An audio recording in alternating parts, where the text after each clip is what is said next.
Sa Domingo. Para sa Domingo, maghimo taong meeting, no? Ilang meeting na lang ito. Kaya maripot lang si CDR para sa... Nakawag meeting? Ano kayo oras niya? Okay. Doon tayo maghimo sa karoon ng meeting para sa dulang na itong kalambuhan sa atong iglesia. So, doon tayo pagka-iskutan alang sa atong pagkabahaton po para sa siguro wala na itong pagka-iskutan naman siya sa pinasusi. Okay, no? Okay. Mag-aampo na tal, layo ikaw, mahal mo nga Diyos. Ikaw lamang ngayon o Diyos nga mong isaligan o bilaman ka ng doon lang gawin paghimuon karon Ginoo nga panagsabot Ginoo. Kung gusto na mo Ginoo nga among iglesia mahimong kini magbalambuon. Gusto na mo amahan nga biyahin kanimo maangkon ginamo ang katubagan o katumanan sa among natimuha alang sa kaswagan sa among pagkabuhat among iglesia o sa among matagulhaton Ginoo. Sa kanimo kami magasalig ug magalaw o Dios nga ibubog kanimo ang panangin nga ni kanamo. Salamat kay tanan kanimo lang magasalig. Tulahon sa pangalan ni Jesus. Amen. Amen.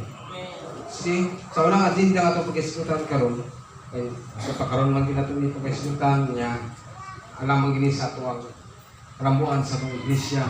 Yung atong iglesia, nagkaroon man sa financial na bahay, no? Unang agenda na itong pag-iskutan karon, ang financial na bahay nga itong parayulo ng itong project sa itong simbahan, no?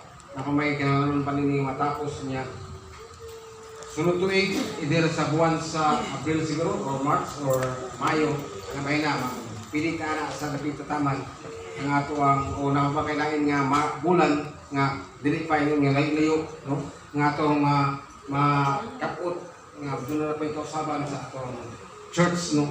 Hindi nga ito ang di pasilungan karon, no? Huwag kayo ako, ayun siya sa linanon pa. So muli nga, kung sa may mga suggestion sa uban, pwede ako, meeting man, general meeting man natin ni, no? Alam ko sa uban, sila sa mga suggestion pa nga alang sa kalambuan o alang sa dugang pa nga improvement sa ato ang church. Napay mga storya nini, kung sa'yo mapahagi na ito, may tungkol sa ato ang himuon nga pledge karon, no? O pila ang ito ang i-provide ng katindad ng atong kayusahan. Ato ni karon pag-iskutan karong mga orasa siguro. Ang atong church naghanang din siya o financial gap o kaya napay tayo mga kinahanglan na itong padayon sama sa makita nimo the skill dapat din sa napadiri, no? Nga ma-provide din nato